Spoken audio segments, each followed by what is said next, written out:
I remember that night vividly, even though parts of it blur together whenever I try to retell the whole thing. I was driving east on some nameless highway, determined to make a wedding shoot on time. The bride had begged me to come on short notice.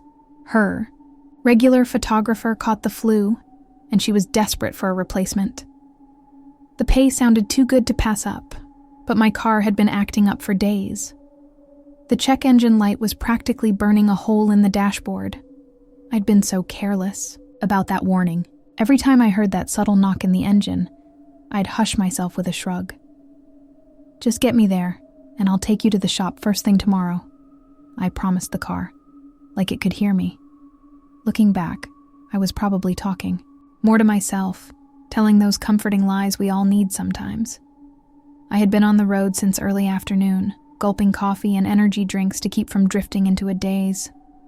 Wedding photography's weird. Half the year you've got more gigs than you can handle, and the other half, you're scraping by on leftover editing jobs. I was in the scraping by phase. That night gig was my golden ticket to a little extra cash so I could make rent. Around sundown, I started feeling a heaviness behind my eyes. My hair was plastered to my forehead with sweat. I'd turned the AC off to give the engine a fighting chance. I remember scanning the horizon for signs of civilization. Fading light revealed miles of empty land dotted with cactus clumps and the occasional mesquite bush. The highway itself was just 2 cracked lanes going nowhere. If I squinted, I swore. I could see a shimmer in the distance, but it was probably just another damn heat mirage. There wasn't a single car behind me or in front of me. The world felt too big and too empty at the same time. I refused to let myself panic. My brain told me I was being paranoid. This was just a quiet stretch of desert, that was all. Then, right around the moment the moon started peeking out, my engine coughed. It sputtered so violently that my steering wheel jerked under my hands. I almost rammed into a pothole, but I swerved just in time. I pulled onto the shoulder, gravel crunching under the tires, feeling my pulse hammer in my throat. The gauge told me I still had a 1/4 tank of gas, so it wasn't lack of fuel. Whatever the cause, my car was done moving. For a moment, I sat there in stunned silence, gripping the wheel like it might start screaming. Maybe it already was. The desert wind hissed outside. My headlights lit up a sad stretch of cracked asphalt before me. And there, almost mocking me, was a battered sign. Mile marker 6. I wanted to cuss at the universe, but my mouth was too dry. I took a long swig from the water bottle rolling around by my feet. Then I exhaled, popped the hood, and prepared to do the only thing I could. Pretend I knew what the hell I was doing under there. I fumbled around the engine bay for a good 10 minutes, tapping random hoses and checking the oil dipstick. I'm no mechanic. I just hoped I'd see something obvious, like a loose wire or a chewed-up belt. But everything looked normal to my untrained eyes. The desert's nighttime chill was setting in, the temperature dropping fast. My camera gear was safe in the trunk, but that didn't do much good if I couldn't even drive to my destination. My phone signal was bouncing between one bar and no service. Texts wouldn't send. Calls dropped before they rang. I just slammed the hood down when I noticed faint lights in the distance. A single pair of headlights cresting a small rise behind me. My entire body went rigid. I told myself to stay calm. I needed help. This was a good thing. But there's a special brand of fear that creeps in when you're stuck alone on a deserted highway at night. You start to weigh the risk of waving down a stranger. Will they be a good person or the worst kind of monster? But if I didn't flag them down, I'd be stranded. I found myself standing there by my open driver's door, heart pounding, breathing shallow. I forced myself to raise one arm and wave. The lights slowed, then pulled up behind my dead car.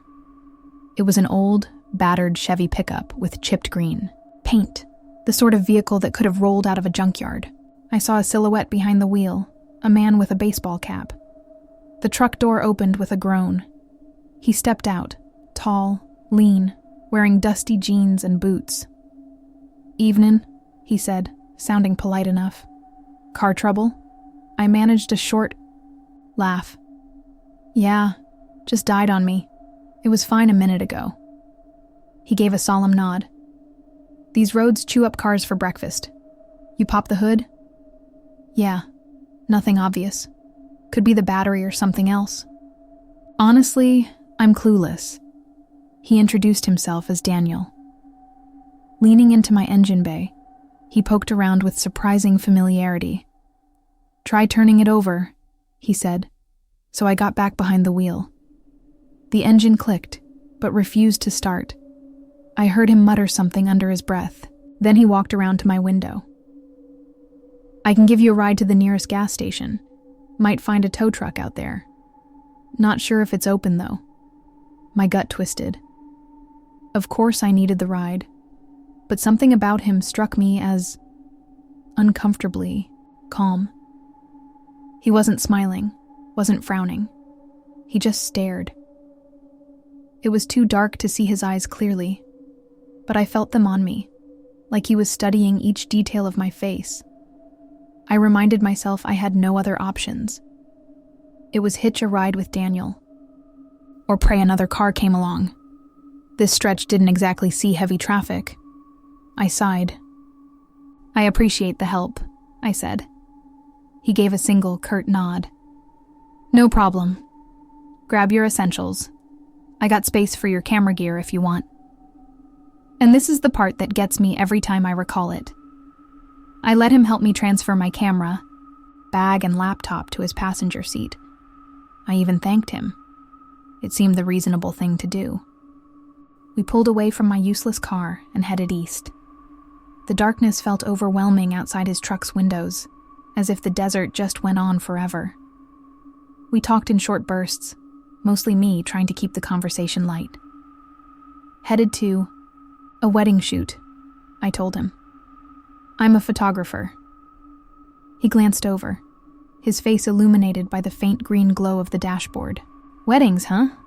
Must be nice to see people at their happiest. I laughed, though it sounded forced. Sometimes, it's also chaotic, and I'm basically a glorified cat herder. But yeah, it's good money. He just stared at the road again, knuckles tight on the wheel. For a moment, I thought he was going to say something else, but he stayed quiet. We drove for maybe 10 minutes, passing the same dull scenery. Desert brush, rocky outcroppings, a few random cacti silhouettes. I didn't see any sign of civilization. No lights, no gas station signs. Just an endless stretch of blacktop. Finally, Daniel said, "Been a while since I saw another traveler out here. You sure you're heading the right way?" I frowned at him. GPS told me to take this route. The main highway had an accident, so it rerouted me. His mouth tightened, almost disapproving. GPS can be tricky out here. These roads don't follow logic. What's that supposed to mean? He shrugged, an odd smirk tugging at his lips. It's hard to explain unless you've lived here. People get turned around. They see things. Desert's strange at night. I felt a chill that had nothing to do with the temperature. I glanced at the truck's clock. It read 2:57 a.m., but it had said 2:52 a.m. when I first got in. 5 minutes or 5 hours. My body's sense of time was losing its grip. I tried to dismiss the thought. We passed a battered sign that might have once read gas, 1 mile. I perked up, but the road kept going, and the station never appeared. After another mile or two, we came across a second sign, identical to the first, even down to the chipped paint. My palms started sweating. "Are you sure you know where this place is?" I asked, feeling a jittery tension in my voice. He just gave me this calm look. "I've driven this road hundreds of times. Don't worry, we'll find it." I leaned against the window, biting my lip. The dryness in my mouth returned, that sense of being cornered with nowhere to run. We drove until I saw a flicker of neon up ahead, a shaky, half-dead glow in the distance. My breath caught in relief. It was a tiny roadside station, the kind that sells cheap gas and stale coffee. We pulled up, headlights sliding across a single, pump island.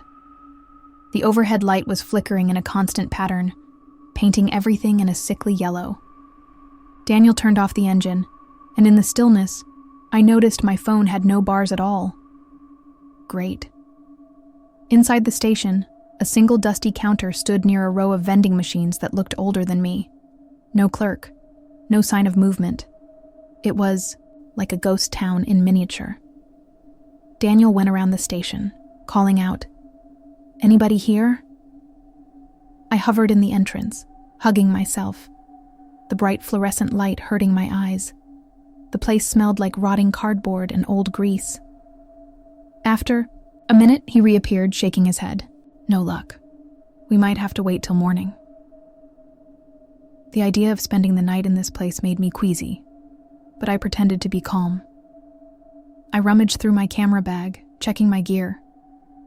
That's when I noticed something that sent a prick of alarm through my chest. Several memory cards were gone. I always keep them in a little zippered pouch. They were labeled with tiny colored stickers. Now half of them were missing. I unzipped every other pocket, felt inside the bag. They weren't there. I turned to Daniel. "Hey, did you see any memory cards fall out when we moved my stuff?" He gave me a steady look, tilting his head. "I didn't touch your bag. Everything was in it, right?" I bristled. "Yes, but now they're missing." He shrugged, slowly. "Might have fallen out in your car before we left." That was possible, but I couldn't shake the tension behind my eyes. The missing cards held my last few wedding shoots, all unedited. Losing them would be a financial nightmare. "All right, fine," I mumbled, more to myself. "They're probably in my trunk." Daniel placed a hand on my shoulder. His grip was gentle, but the contact felt wrong somehow. "We'll get them later," he said, an odd softness in his voice. "Let's focus on getting you back on the road." I pulled away, forcing a smile. "Sure, thanks." Yet my skin tingled where he touched me, like a small static jolt. I told myself I was imagining things. I had bigger problems. We wandered the station's cramped aisles, hoping to find a phone, or at least a clue about the owner's whereabouts. The dusty shelves carried ancient canned goods and boxes of off-brand cereal. The only door labeled "Employees Only" was locked. Daniel tested the landline phone behind the counter. Dead. Of course. The overhead lights buzzed, a nerve-grating hum that made me want to grind my teeth. At some point, Daniel broke the silence. "You know, my truck's got a bit of a sleeping space. Behind the seats," he said, eyeing me carefully. "We can wait till dawn. I'm sure someone will show up then." I tried not to let my skepticism show. "That's your plan? Just stay here?" He folded his arms. "I don't see you suggesting anything else. You want to walk back to your car in the dark?" A flash of anger rose in my chest. I wanted to cuss him out, but I bit my tongue. It wasn't his fault the world seemed to have swallowed us whole. "Fine," I said, letting out a slow breath. "But I'm not going to sleep in your truck." He shrugged with that same neutral expression. "Suit yourself." So we lingered in that stale, fluorescent purgatory. I tried searching my phone for a signal, stepping outside in different corners of the lot. Nada. The stars overhead were crisp and bright, an endless sprinkle of white dust. It was eerily beautiful, but it offered no comfort. Then I walked around the side of the station, scanning the ground with my phone's flashlight, just looking for anything. A sign, a shed, a payphone. I stumbled over something, a half-buried chunk of metal. It turned out to be a mile marker 6 sign, bent and rusted. The paint was nearly scraped off, but the number was unmistakable. My heart thudded. That made no sense. The official sign was back up the road, wasn't it? So why was another one lying here, half buried in the dirt? When I stepped back inside, Daniel was leaning on the counter, arms crossed. He looked way too comfortable. "Get some fresh air?" he asked, a faint smirk on his face. For a moment, I couldn't speak. That sign outside hammered at my mind, but I wasn't ready to share it. "Just checking for a phone booth," I mumbled. He nodded, and something in his gaze caught my attention. It flicked to my phone, to the pouches on my camera bag, almost like he was cataloging my belongings. A creeping sense of invasion washed over me. The hours dragged on. I dozed in a plastic chair, hugging my jacket for warmth. I must have been out for 15 or 20 minutes when a noise jolted me awake. A soft scraping, like nails on tile. I blinked, eyes burning from the fluorescent glare. Daniel was nowhere to be seen. My phone's clock said 3:45 a.m. Only about 40 minutes had passed, though it felt longer. I called his name. No answer. My breath hitched as I listened for any sign of him. That scraping sound came again, from behind the locked employees-only door. I braced myself and tested the doorknob. Still locked. I pressed my ear against the wood. My pulse throbbed in my eardrums. A sudden tap from the other side made me jerk back. Something was definitely in there, but there was no handle to open from the outside. I backed away, creeping along the aisle, until I reached the entrance. The front door was wide open. Chill desert air rolled inside. Suddenly, Daniel appeared in the doorway, face half lit by the buzzing fluorescent tube. I almost let out a yelp, but swallowed it. "You okay?" he asked. Stepping in, I scowled, hugging myself. "You just vanished. I heard something. In there." I pointed to the locked door. His lips parted slightly. Then he did that near smirk again. "I was just outside, checking around. Didn't see a soul." He walked over, pressed an ear to the door. After a second, he shrugged. "Probably just rodents. These places are infested with them." Rodents, right? My gut twisted at the memory of that soft tapping. "So, you figure out a plan?" He set his jaw. "Let's give it till dawn. If nobody shows, I'll drive you back to your car. Maybe I can jumpstart it again. Or if there's a small town up ahead, we'll keep driving." It sounded like a half-baked plan, but I shrugged. What else could I do? He walked past me, and I noticed something on his wrist. A faded scar that ran diagonally from the heel of his palm to his forearm. It looked like it had been there for years.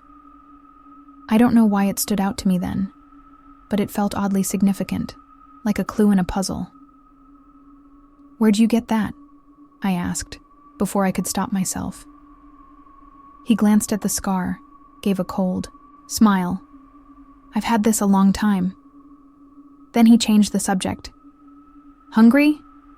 The vending machine in the corner might still have chips."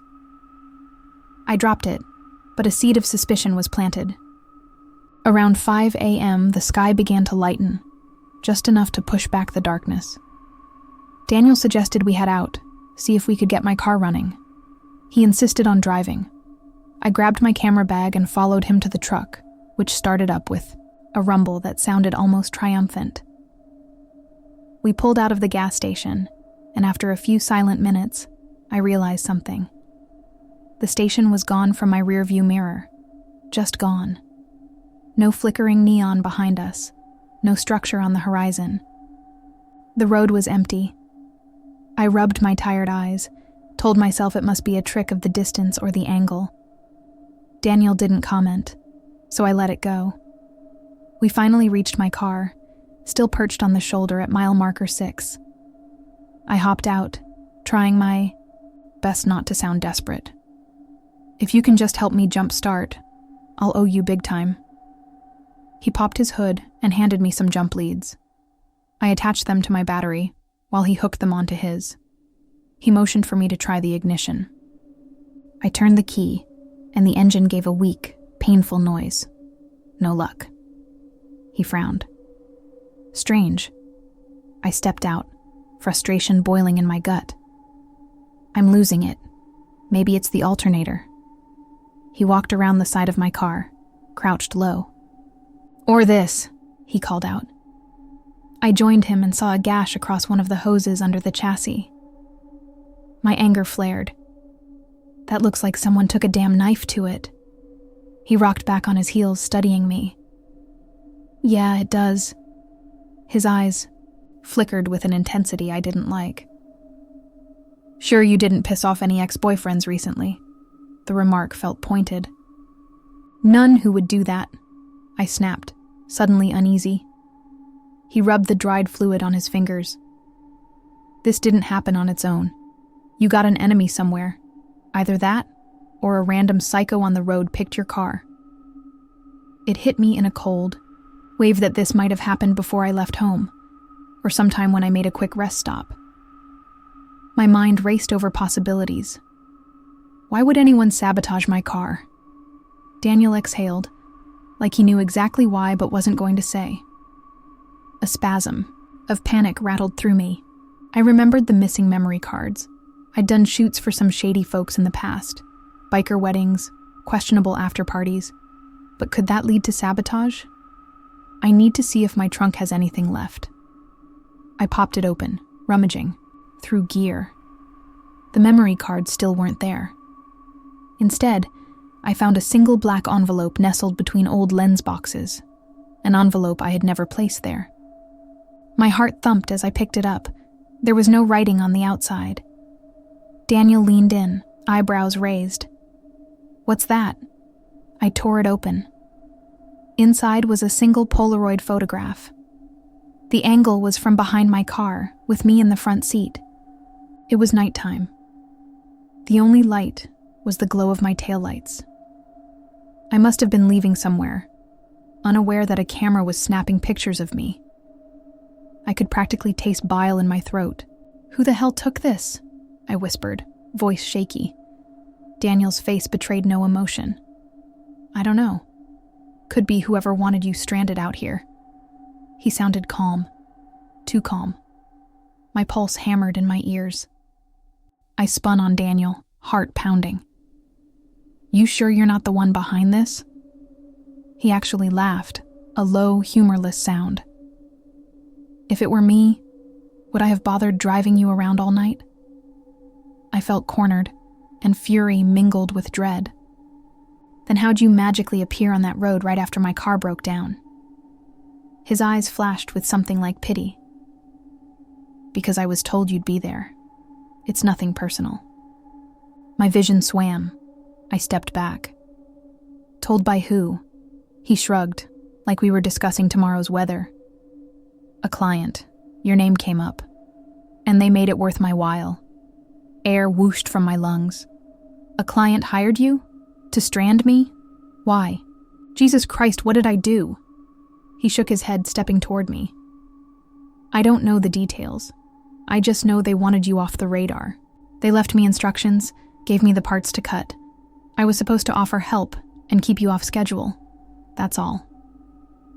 My fingers curled into trembling fists.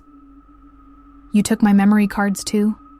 He exhaled, as if annoyed by my questions. Those were also part of the job. I have them in the truck, but the envelope in your trunk wasn't from me. That was from the main party. Some kind of warning, I guess. A sickening wave of horror rippled through me. All the pieces lined up. Someone wanted to sabotage my livelihood, maybe ruin my reputation by stealing wedding photos. Or they wanted to intimidate me. Or worse.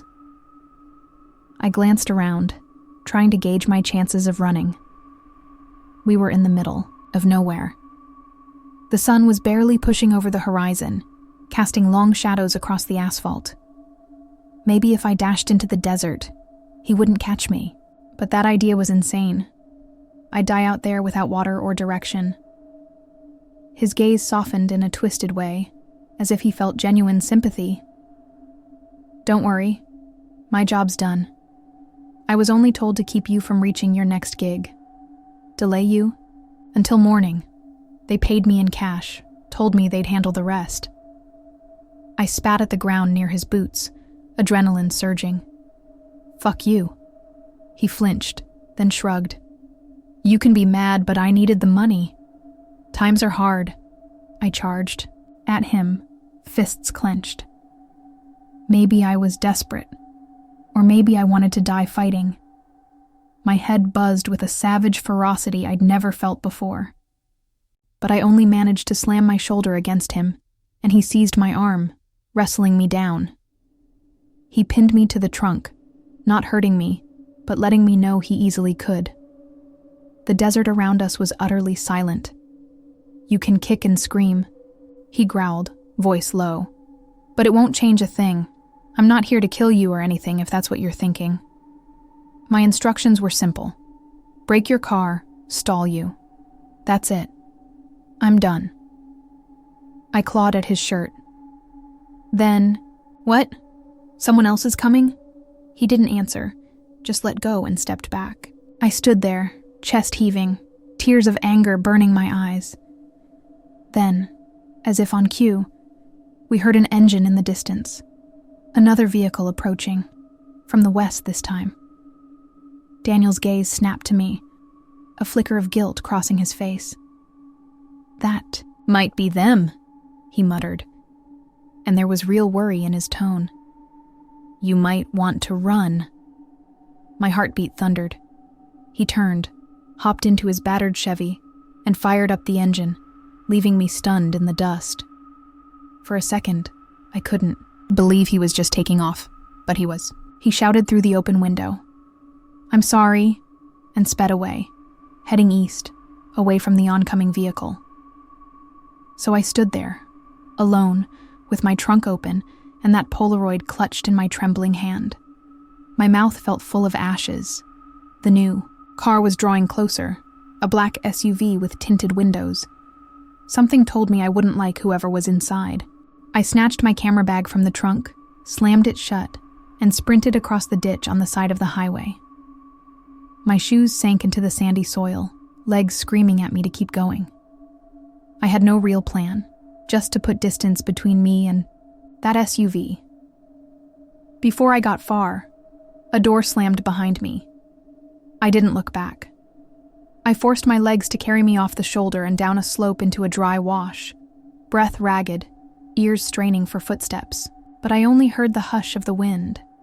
I crouched behind a cluster of rocks, mind racing. They wanted me for something, or maybe they just wanted to send a message. It crossed my mind that maybe I'd messed with the wrong bride or groom, or snapped, a picture that captured something incriminating. Weddings are emotional, family secrets come out. I've seen nasty fights, blackmail threats, you name it. Maybe this time, I photographed more than a bunch of kisses and cake cutting. Huddled there, I let the panic pour out. Tears streamed down my cheeks, unbidden. My phone was useless, my car was totaled, and the only sign of help had literally been a hired saboteur. At some point, the SUV's engine roared, and the vehicle tore off up the highway. Perhaps they guessed I'd run into the desert, or maybe they didn't actually need to find me at all. They'd done enough damage by making sure I was lost, far from any wedding shoot. Once I was sure the SUV was gone, I climbed back to the road. My car was still there, silent. The sun was inching higher, bathing everything in an eerie golden light. I popped the trunk again, rummaging for anything that might help. All that greeted me was emptiness and that single black envelope. Daniel had vanished with my memory cards. I had a half-full bottle of water, a bag of stale pretzels, and my battered sense of self-preservation. That's how I ended up walking in the desert heat, thirst raging, fear scorching through every nerve. Eventually, a kind rancher found me, staggering along a back road, and drove me into a small border town. They let me use their phone, helped me get a tow for my car. But the pictures I'd lost, the sabotage, the Polaroid, that was all real, and I couldn't just pretend it never happened. To this day, I still have nightmares about that silent gas station and the man who claimed to be helping me. I never discovered who actually arranged the sabotage. Every time I get a new wedding gig, I wonder if it's them, if they're waiting to finish what they started. The worst part is feeling certain there was more to it, a bigger plan. Maybe I was just a pawn in someone's twisted game. I keep expecting to look in my rear view and see a battered green Chevy, or another black SUV. I haven't slept through a full night since, and I'll be damned if I ever ignore a check engine light again. Maybe that's the scariest realization. There's no monster to blame, no demon with horns or ghost with glowing eyes. It was just people. People who know exactly how to destroy. A life in the most mundane, methodical way possible. Mile marker 6 will always be a reminder of that raw fear, how quickly security can vanish, and how easily a person can be left alone, trapped with no one to trust, no one to hear them scream, on a desolate strip of highway. That's my story. I'm still living it. You made it to the end, but are you sure the story's over? Some things have a way of sticking with you, creeping back in when you least expect it. If you want more nightmares, there's another story waiting for you right here. But don't say I didn't warn you. And before you go, tell me in the comments, what would you have done differently? Or maybe the better question is, what would you do if this ever happened to you? Subscribe if you haven't already. Just don't blame me when you start sleeping with the lights on.